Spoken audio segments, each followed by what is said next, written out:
Article 16. Whether God has a speculative knowledge of things? Objection 1.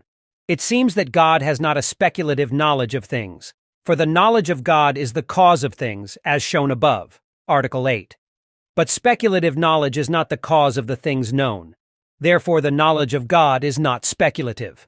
Objection 2.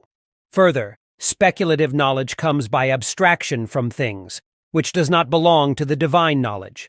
Therefore, the knowledge of God is not speculative. On the contrary, whatever is the more excellent must be attributed to God. But speculative knowledge is more excellent than practical knowledge, as the philosopher says in the beginning of Metaphysics. Therefore, God has a speculative knowledge of things.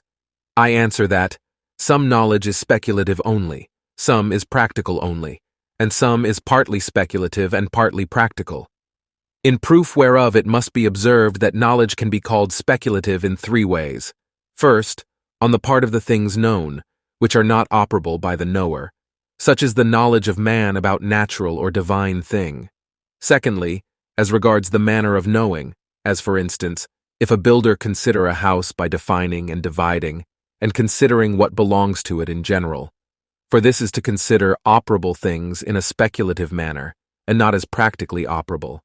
For operable means the application of form to matter, and not the resolution of the composite into its universal formal principles. Thirdly, as regards the end. For the practical intellect differs in its end from the speculative, as the philosopher says. For the practical intellect is ordered to the end of the operation, whereas the end of the speculative intellect is the consideration of truth.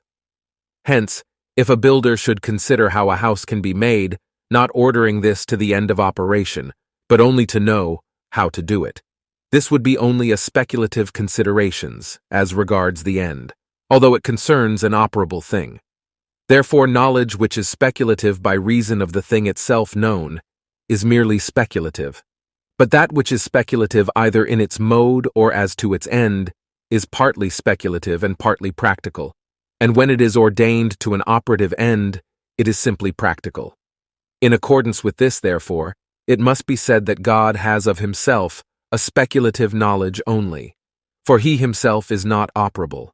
But of all other things, he has both speculative and practical knowledge. He has speculative knowledge as regards the mode, for whatever we know speculatively in things by defining and dividing, God knows all this much more perfectly. Now of things which he can make, but does not make at any time, he has not a practical knowledge, according as knowledge is called practical from the end. But he has a practical knowledge of what he makes in some period of time. And as regards evil things, although they are not operable by him, yet they fall under his practical knowledge, like good things, inasmuch as he permits or impedes or directs them. As also sicknesses fall under the practical knowledge of the physician, inasmuch as he cures them by his art.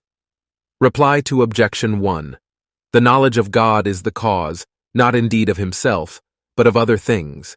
He is actually the cause of some, that is, of things that come to be in some period of time, and he is virtually the cause of others, that is, of things which he can make, and which nevertheless are never made. Reply to Objection 2. The fact that knowledge is derived from things known does not essentially belong to speculative knowledge, but only accidentally in so far as it is human. In answer to what is objected on the contrary, we must say that perfect knowledge of operable things is obtainable only if they are known in so far as they are operable.